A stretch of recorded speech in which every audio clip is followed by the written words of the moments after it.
Well, peace in South Sudan remains elusive nearly 4 years after gaining independence.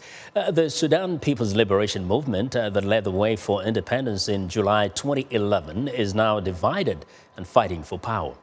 Voice of America held a town hall meeting late last week to discuss how to move the country forward. Here's Africa 54's Esther Githui-Ewart. Fighting erupted in the capital Juba in December 2013 before it quickly began spreading across the country after President Salva Kiir accused his former Vice President Riek Machar of an attempted coup. Since then, thousands of people have been killed. The political conflict has caused massive displacement and a severe food shortage. As fighting continued, the East Africa Regional Body Intergovernmental Authority on Development began mediating peace between the warring factions. On several occasions, the two sides reached an agreement, but the pact soon collapsed and thousands were killed in the capital, Juba.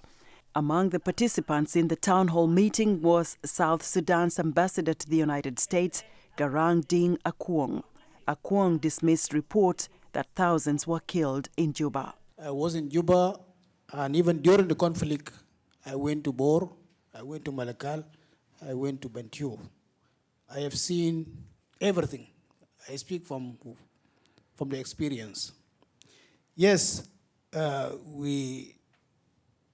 can say that we admit that there was a killing in Juba, but the extent to which that people say thousands of people were killed, I'm not sure of that, because I was in Juba myself.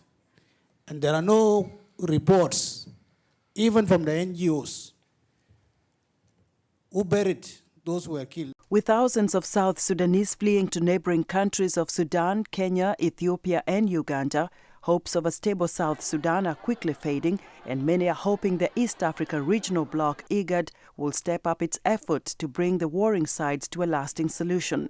Former U.S. Ambassador to South Sudan, Susan Page, was also a participant in the town hall meeting, and she expressed her concerns over the deadlocked conflict.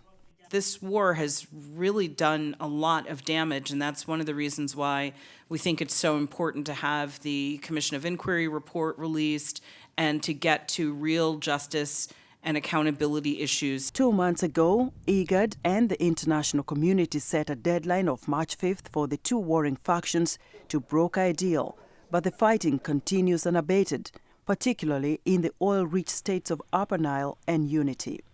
We have tried very hard to encourage IGAD to make the peace process inclusive.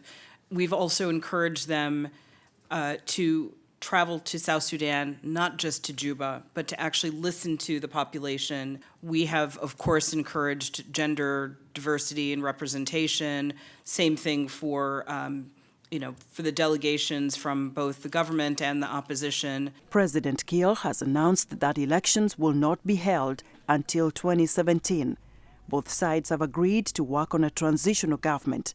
However, the opposition remains adamant they will not accept President Kiir in the transitional body. Esther Githui-Ewart, VOA News, Washington.